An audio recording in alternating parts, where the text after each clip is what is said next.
Yo soy Lani y te doy la bienvenida a la Librería Encantada, un lugar donde cada página es un hechizo y cada historia una puerta a lo desconocido. En esta ocasión las luces bajan, el silencio se vuelve cómplice y el misterio toma asiento con nosotros. Aquí las palabras cobran vida entre niebla, deducciones brillantes y enigmas que esperan ser resueltos. Juntos viajaremos a calles antiguas, habitaciones cerradas y casos donde nada es lo que parece. Así que toma asiento, prepárate una bebida, porque hoy nos adentraremos en las aventuras de Sherlock Holmes, un libro escrito por Arthur Conan Doyle. Capítulo 9. El dedo pulgar del ingeniero. De todos los problemas que se le han presentado a mi amigo, el señor Sherlock Holmes, para que lo resolviera durante los años de nuestra amistad, solo hubo dos que yo le hice conocer: el del pulgar del señor Heatherley y el de la locura del coronel Warburton. De estos, el último puede haber ofrecido un campo más fino para un observador agudo y original, pero el otro fue tan extraño en su inicio y tan dramático en sus detalles que puede ser el más digno de ser registrado, incluso si le dio a mi amigo menos oportunidades para esos métodos deductivos de razonamiento por los que logró resultados tan notables. Creo que la historia ha sido contada más de una vez en los periódicos, pero como todas las narraciones de este tipo, su efecto es mucho menos impactante cuando se expone en bloque en una sola media columna de imprenta que cuando los hechos evolucionan lentamente ante tus propios ojos, y el misterio se despeja gradualmente a medida que cada nuevo descubrimiento proporciona un paso que conduce a la verdad completa. En aquel momento, las circunstancias me causaron una profunda impresión, y el transcurso de 2 años apenas ha servido para debilitar el efecto. Fue en el verano de 1889, no mucho después de mi matrimonio, cuando se produjeron los acontecimientos que ahora voy a resumir. Yo había vuelto a la práctica civil y había abandonado definitivamente a Holmes en sus habitaciones de Baker Street, aunque le visitaba continuamente y de vez en cuando incluso le convencía de que abandonara sus hábitos bohemios para venir a visitarnos. Mi consulta había aumentado constantemente, y como vivía a una distancia no muy grande de la estación de Paddington, conseguía algunos pacientes entre funcionarios. Uno de ellos, al que había curado de una dolorosa y persistente enfermedad, no se cansaba de anunciar mis virtudes, de intentar enviarme a todos los enfermos sobre los que pudiera tener alguna influencia. Una mañana, poco antes de las 7, me despertó la criada tocando la puerta para anunciarme que 2 hombres habían llegado de Paddington y me esperaban en la consulta. Me vestí apresuradamente, pues sabía, por experiencia, que los casos de ferrocarril rara vez son triviales, y me apresuré a bajar las escaleras. Mientras bajaba, mi viejo aliado, el guardia, salió de la habitación y cerró la puerta con fuerza tras de sí. «Lo tengo aquí», susurró, moviendo el pulgar por encima del hombro. «Está bien». «¿Qué ocurre, entonces?», pregunté, ya que su actitud sugería que se trataba de alguna criatura extraña que había enjaulado en mi habitación. «Es un nuevo paciente», susurró. «Pensé en traerlo yo mismo, así no podría escaparse. Ahí está, sano y salvo. Tengo que irme ahora, doctor. Tengo mis cosas, igual que usted». Y se marchó, este fiel pregonero, sin darme tiempo a darle las gracias. Entré a mi consulta y encontré a un caballero sentado junto a la mesa. Iba tranquilamente vestido con un traje de tweed de brezo y una gorra de tela suave que había depositado sobre mis libros. Llevaba un pañuelo en una de sus manos que estaba manchado de sangre. Era joven, no más de 25 años, diría yo, con un rostro fuerte y masculino, pero estaba excesivamente pálido y me dio la impresión de un hombre que estaba sufriendo una fuerte agitación, que requería toda su fuerza de espíritu para controlar. «Siento llamarle tan temprano, doctor», dijo, «pero he tenido un accidente muy grave durante la noche. Llegué en tren esta mañana, y al preguntar en Paddington donde podría encontrar un médico, un digno compañero me acompañó muy amablemente hasta aquí. Le di a la criada una tarjeta, pero veo que la ha dejado sobre la mesa auxiliar. La cogí y le eché un vistazo. Señor Victor Hatterley, ingeniero hidráulico, 16A Victoria Street, tercera planta. Ese era el hombre, el estilo y la morada de mi visitante matutino. Lamento haberlo hecho esperar, dije, sentándome en mi silla biblioteca. Viene usted de un viaje nocturno. Según tengo entendido, que es en sí mismo una ocupación monótona. Oh, mi noche no podría llamarse monótona, dijo él, y se rió. Se rió con mucha fuerza, con una nota alta y sonora, inclinándose hacia atrás en su silla y sacudiendo los costados. Todos mis instintos médicos se alzaron contra esa risa. «Para», grité. «Contrólate», y vertí un poco de agua de una jarra. Pero fue inútil. Estaba en uno de esos arrebatos histéricos que sobrevienen a una naturaleza fuerte cuando una gran crisis ha pasado y se ha ido. Al cabo de un rato volvió en sí, muy cansado y con el rostro pálido. «He hecho el ridículo», jadeó. «No, en absoluto. Bebe esto». Eché un poco de brandy en el agua, y el color empezó a volver a sus mejillas sin sangre. «Así está mejor», dijo. «Y ahora, doctor, tal vez sea usted tan amable de atender mi pulgar, o más bien el lugar donde estaba mi pulgar». Desenredó el pañuelo y extendió la mano. Incluso mis nervios endurecidos se estremecieron al mirarla. «Cielos», grité, «es una herida terrible. Debe haber dolido mucho». «Sí, así es. Me desmayé cuando me lo hicieron, y creo que debía estar sin sentido durante mucho tiempo. Cuando volví en mí me di cuenta de que aún estaba ahí. Así que até un extremo de mi pañuelo muy fuertemente alrededor de la muñeca y la sujeté con una ramita. Excelente. Deberías haber sido cirujano. Es una cuestión de hidráulica, ya ves, y estaba dentro de mi propia competencia. Esto ha sido hecho, dije yo examinando la herida, por un instrumento muy pesado y afilado. Algo así como una cuchilla, dijo él. ¿Un accidente, supongo? De ninguna manera. ¿Qué? ¿Un ataque? Mucho, de hecho. Me horroriza. Le pasé una esponja por la herida y la limpié, la vendé y finalmente la cubrí con una guata de algodón y vendas carbolizadas. Se recostó sin hacer muecas, aunque se mordía el labio de vez en cuando. «¿Cómo está eso?», pregunté cuando terminé. «¡Qué maravilla! Entre su brandy y su vendaje me siento un hombre nuevo. Estaba muy débil, pero he tenido que pasar un buen rato». «Tal vez sea mejor que no hable del asunto. Evidentemente es una prueba para sus nervios». «Oh, no, ahora no. Tendré que contar mi historia a la policía.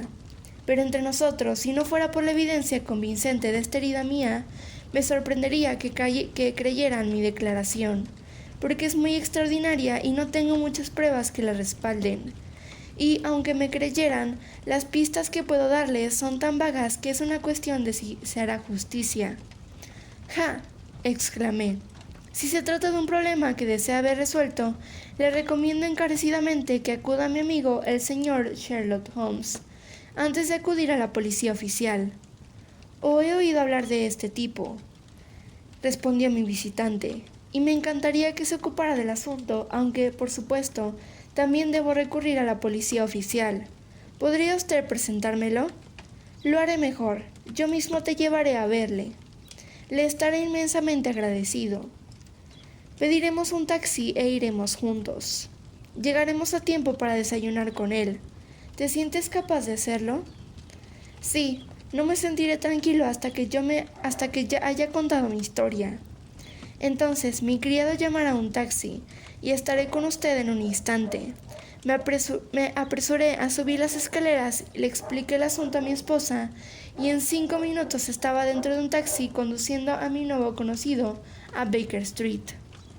Sherlock Holmes estaba, como yo esperaba, holgazaneando en su salón en bata, leyendo la columna de opinión de The Times y fumando su pipa de antes del desayuno, que estaba compuesta por todos los tapones y las boquillas de sus cigarros del día anterior, todos cuidadosamente secados y recogidos en la esquina de la repisa de la chimenea.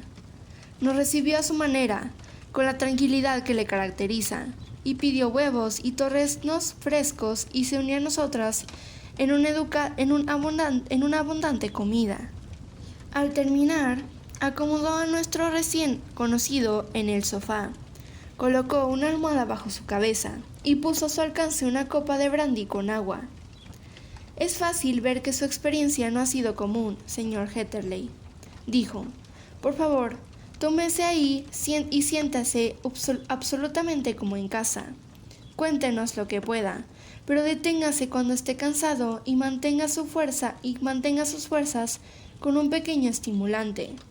Gracias, dijo mi paciente, pero me he sentido como un hombre desde que el médico me vendó, y creo que su desayuno ha completado la cura. Quiero robarle el menor tiempo posible, así que empezaré de inmediato con mis peculiares experiencias. Holmes se sentó en su gran sillón con la expresión de cansancio y pesadez de ojos que encubría su naturaleza aguda y ansiosa, mientras yo me sentaba frente a él, y escuchábamos en silencio la extraña historia que nos detallaba nuestro visitante. Deben saber, dijo, que soy huérfano y soltero, y que vivo solo en Londres. De profesión, soy ingeniero hidráulico, y he tenido una considerable experiencia en mi trabajo durante los 7 años que estuve como aprendiz en Benner y Matheson, la conocida firma de Greenwich. Hace 2 años, después de haber cumplido mi tiempo y habiendo conseguido una buena suma de dinero por la muerte de mi pobre padre, decidí empezar a trabajar por mi cuenta, y alquilé un despacho profesional en Victoria Street. Supongo que todo el mundo encuentra su primer comienzo independiente en los negocios de una experiencia triste. Para mí ha sido excepcionalmente así. Durante 2 años he tenido consultas y un pequeño trabajo, y eso es absolutamente todo lo que me ha aportado mi profesión. Mis ingresos brutos ascienden a 27 libras y 10 peniques. Todos los días, desde las 9 de la mañana hasta las 4 de la tarde, esperaba en mi pequeña guarida, hasta que al final mi corazón comenzó a hundirse y llegué a creer que nunca tendría ninguna consulta. Ayer, sin embargo, justo cuando pensaba dejar la oficina, mi empleado entró para decir que había un caballero esperando que deseaba verme por negocios. También trajo una tarjeta con el nombre del coronel Lysander Stark grabado en ella. Le pisaba los talones el coronel en persona, un hombre más bien de mediana estatura, pero de extrema delgadez. No creo haber visto nunca un hombre tan delgado. Toda su cara se afinaba en la nariz y la barbilla, y la piel de sus mejillas se dibujaba muy tensa sobre sus destacados huesos. Sin embargo, esta delgadez parecía ser su hábito natural, y no se debía a ninguna enfermedad, pues su mirada era brillante, su paso enérgico y su porte seguro. Iba vestido de forma sencilla pero pulcra, y su edad, a mi juicio, estaría más cerca de los 40 que de los 30. Señor Hatterley, dijo, con algo de acento alemán, me han recomendado a usted, señor Hatterley, por ser un hombre no solo competente en su profesión, sino también discreto y capaz de guardar un secreto. Me incliné, sintiéndome tan halagado como lo haría cualquier joven ante semejante discurso. ¿Puedo preguntar quién fue el que me dio tan buen carácter? Bueno, tal vez sea mejor que no te lo diga en este momento. Tengo entendido por la misma fuente que es usted huérfano y soltero y que reside solo en Londres. Eso es correcto, respondí, pero me disculpará si le digo que no veo qué relación tiene todo esto con mis calificaciones profesionales. Tengo entendido que era un asunto profesional, por lo que quería hablar conmigo. Sin duda sí, pero descubrirá que todo lo que le digo es realmente importante. Tengo un encargo profesional para usted, pero el secreto absoluto es esencial. El secreto absoluto, usted entiende, y por supuesto podemos esperar eso más de un hombre que está solo, de uno que vive por el seno de su familia. Sí le prometo guardar un secreto, dije. Puede confiar absolutamente en que lo haré. Me miró muy fijamente mientras hablaba, y me pareció que nunca había visto unos ojos tan suspicaces e interrogantes. ¿Me lo promete entonces?, dijo al fin. Sí, lo prometo. ¿Silencio absoluto y completo antes, durante y después? ¿Ninguna referencia al asunto, ni de palabra ni por escrito? Ya le he dado mi palabra. Muy bien. Se levantó de repente y como un relámpago cruzó la habitación y abrió la puerta de golpe. El pasillo exterior estaba vacío. Está bien, dijo volviendo. Sé que los empleados a veces sienten curiosidad por los asuntos de su amo. Ahora podemos hablar con seguridad. Acercó su silla a la mía y comenzó a mirarme de nuevo con la misma mirada interrogante y reflexiva. Un sentimiento de repulsión y algo parecido al miedo había comenzado a surgir dentro de mí ante las extrañas payasadas de este hombre, descarnado. Ni siquiera mi temor a perder a un cliente pudo impedirme mostrar mi impaciencia. Le ruego que exponga su asunto, señor, dije. Mi tiempo es valioso. Que el cielo me perdone por esta última frase, pero las palabras salieron de mis labios. ¿Qué le parecen 50 guineas por una noche de trabajo?, preguntó. Me parece muy bien. Digo, una noche de trabajo, pero una hora estaría más cerca del objetivo. Solo quiero su opinión sobre una máquina de la estampación hidráulica que se ha estropeado. Si nos muestra lo que está mal, pronto lo arreglaremos nosotros mismos. ¿Qué opina de un encargo como este? El trabajo parece ser liviano y la paga ineficiente. Precisamente eso. Queremos que venga esta noche en el último tren. ¿A dónde? A Eyford, en Berkshire. Es un pequeño lugar cerca de los límites de Oxfordshire, a 7 millas de Reading. Hay un tren desde Paddington que te llevaría allí alrededor de las 11:15. Muy bien. Bajaré en carruaje para encontrarme con usted. ¿Hay un viaje en coche entonces? Sí, nuestra pequeña casa está en el campo. Está a 7 millas de la estación de Eyford. Entonces difícilmente podremos llegar antes de medianoche. Supongo que no habría posibilidad de un tren de vuelta. Me vería obligado a pasar la noche. Sí, podremos fácilmente ofrecerle un viaje de ida y vuelta. Eso es muy incómodo. ¿No podría ir una hora más conveniente? Hemos considerado que es mejor que venga tarde. Es para recompensarle por cualquier inconveniente que le estamos pagando a usted, un hombre joven y desconocido. Unos honorarios que comprarían una opinión de los mismos jefes de su profesión. Pero por supuesto, si quiere retirarse del negocio, tiene tiempo de sobra para hacerlo. Pensé en las 50 guineas y en lo útiles que me serían. En absoluto, dije, estaré encantado de adaptarme a sus deseos. Me gustaría, sin embargo, entender un poco más claramente qué es lo que desea que haga. Así es muy natural que la promesa de secreto que le hemos exigido haya despertado su curiosidad. No deseo comprometerme a nada sin que lo tengas todo preparado. Supongo que estamos absolutamente a salvo de los fisgones. Totalmente. Entonces el asunto está así. Probablemente sepa que la tierra de Batán es un producto valioso y que solo se encuentra en uno o dos lugares de Inglaterra. He oído que sí. Hace poco tiempo compré un pequeño lugar, un lugar muy pequeño, a 10 millas de Reading. Tuve la suerte de descubrir que había un depósito de tierra de Batán en uno de mis campos. Al examinarlo, sin embargo, descubrí que este depósito era comparativamente pequeño y que formaba un vínculo entre dos mucho más grandes a la derecha y a la izquierda, ambos, sin embargo, con los terrenos de mis vecinos. Esta buena gente ignoraba por completo que sus tierras contenían algo tan valioso como una mina de oro. Naturalmente me interesaba comprar sus tierras antes de que descubrieran su verdadero valor, pero desgraciadamente no tenía ningún capital con el que pudiera hacerlo. Sin embargo, me llevé a algunos de mis amigos al secreto, y ellos sugirieron que trabajáramos silenciosa y secretamente en nuestro pequeño depósito y que de esta manera ganáramos el dinero que nos permitiera comprar los campos vecinos. Esto es lo que estábamos haciendo desde hace algún tiempo, y para ayudarnos en nuestras operaciones hemos construido una prensa hidráulica. Esta prensa, como ya le he explicado, se ha estropeado y deseamos su consejo sobre el tema. Sin embargo, guardamos nuestro secreto muy celosamente, y si una vez supiera que tenemos ingenieros hidráulicos que vienen a nuestra pequeña casa, Pronto despertaría la investigación, y entonces, si los hechos salieran a la luz, sería el adiós de cualquier posibilidad de conseguir estos campos y llevar a cabo nuestros planes. Por eso te he hecho prometer que no le dirías a nadie que vas a ir a Eyford esta noche. Espero que lo haya dejado todo claro. El único punto que no entendí bien fue el uso que se le puede dar a una prensa hidráulica para excavar tierra de batán, que, según tengo entendido, se extrae como la grava de un pozo.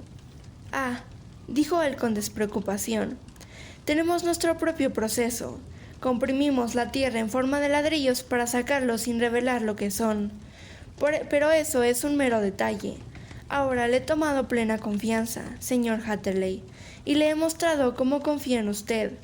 Se levantó mientras hablaba.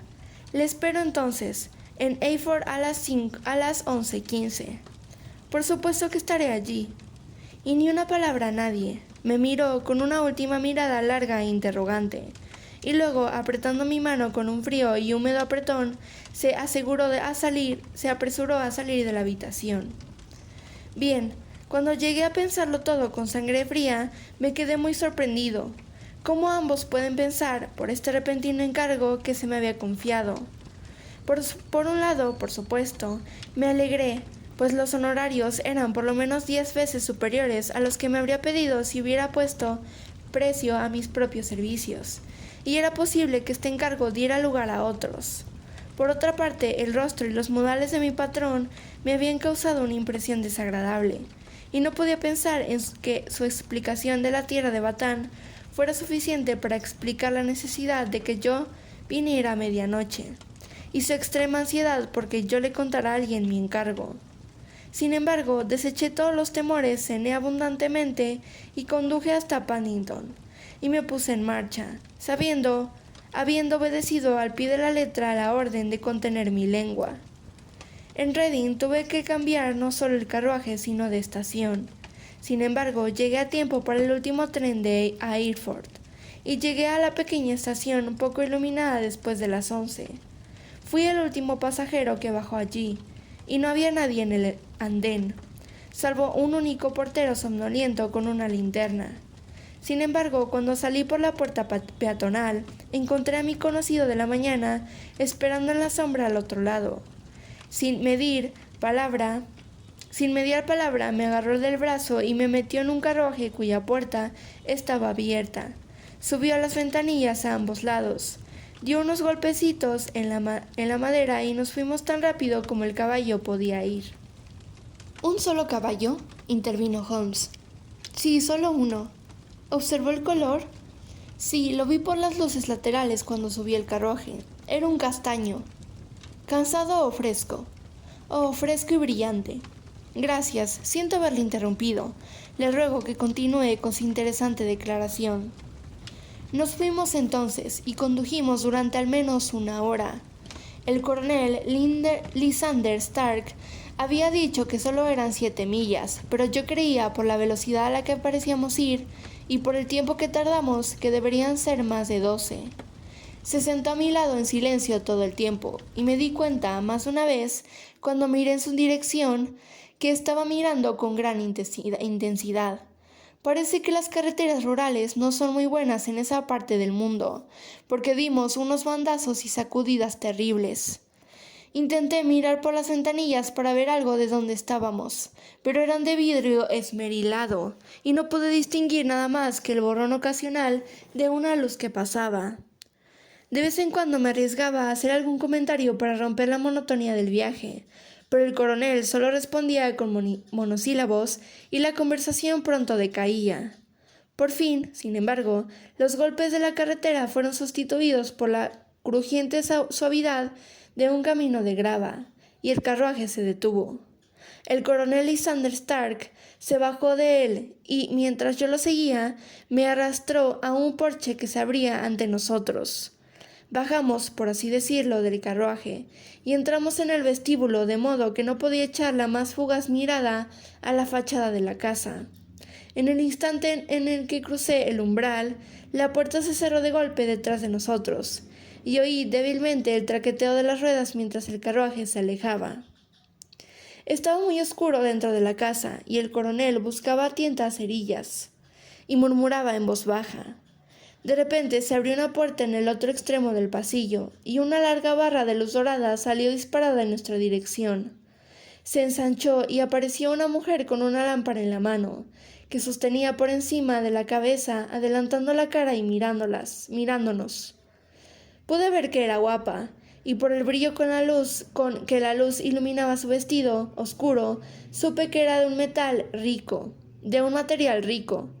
Pronunció algunas palabras en una lengua extranjera, en un tono como si estuviera haciendo una pregunta, y cuando mi compañero respondió con un monosílabo ronco, se sobresaltó tanto que la lámpara casi se le cayó de la mano. El coronel Stark se acercó a ella, le susurró algo al oído y luego, empujándola hacia la habitación de la que había salido, volvió a caminar hacia mí con la lámpara en la mano. «Quizá tenga usted la amabilidad de esperar en esta habitación unos minutos», dijo abriendo otra puerta. Era una habitación tranquila, pequeña y sencillamente amueblada, con una mesa redonda en el centro sobre la que había varios libros alemanes. El coronel Stark dejó la lámpara sobre el armonio junto a la puerta. «No le haré esperar ni un instante», dijo, y desapareció en la oscuridad. Eché un vistazo a los libros que abría sobre la mesa, y a pesar de mi ignorancia del alemán, pude ver que 2 de ellos eran tratados de ciencia y los otros 2 eran volúmenes de poesía. Luego me acerqué a la ventana, con la esperanza de poder vislumbrar el campo, pero una persiana de roble fuertemente enrejada estaba plegada sobre ella. Era una casa maravillosamente silenciosa. Había un viejo reloj que sonaba con fuerza en algún lugar del pasillo, pero por lo demás todo estaba mortalmente quieto. Una vaga sensación de inquietud comenzó a invadirme. ¿Quiénes eran estos alemanes y qué hacían viviendo en este extraño y apartado lugar? ¿Y dónde estaba el lugar? Estaba a unos 15 kilómetros de Erfurt, eso era todo lo que sabía, pero no tenía ni idea de si estaba al norte, al sur, al este o al oeste. Además, Reading y posiblemente otras grandes ciudades se encontraban en este radio, por lo que el lugar podría no ser tan aislado. Después de todo. Sin embargo, estaba bastante seguro por la absoluta quietud de que estábamos en el campo. Me pasé de un lado a otro de la habitación, tarareando una melodía en voz baja para mantener el ánimo, y sintiendo que me estaba ganando a pulso mis honorarios de 50 guineas. De repente, sin ningún sonido previo, en medio de la absoluta quietud, la puerta de mi habitación se abrió lentamente. La mujer estaba de pie en la abertura, con la oscuridad del vestíbulo a sus espaldas, y la luz amarilla de mi lámpara golpeando su rostro ansioso y hermoso. Pude ver de un vistazo que estaba enferma de miedo, y la visión envió un escalofrío a mi propio corazón. Levantó un dedo tembloroso para advertirme que guardara silencio, y me dirigió unas palabras susurradas en inglés entrecortado, mientras sus ojos miraban hacia atrás, como los de un caballo asustado, en la penumbra detrás de ella. «Yo me iría», dijo ella, esforzándose, como me pareció a mí, por hablar con calma. «Me iría, no me quedaría aquí. No hay nada bueno que puedas conseguir». «Pero señora», dije, «todavía no he hecho lo que he venido a hacer. No puedo irme hasta que haya visto la máquina». «No vale la pena que espere», continuó. «Puedes pasar por la puerta, nadie te lo impide». Y entonces, al ver que yo sonreía y negaba con la cabeza, se despojó de repente de su obligación y dio un paso adelante, con las manos juntas. «Por el amor del cielo», susurró, «salga de aquí antes de que sea demasiado tarde». Pero soy algo testarudo por naturaleza, y tanto más dispuesto a comprometerme en este asunto cuando hay algún obstáculo en el camino. Pensé en mis 50 guineas, en mi fatigoso viaje y en la desagradable noche que me esperaba.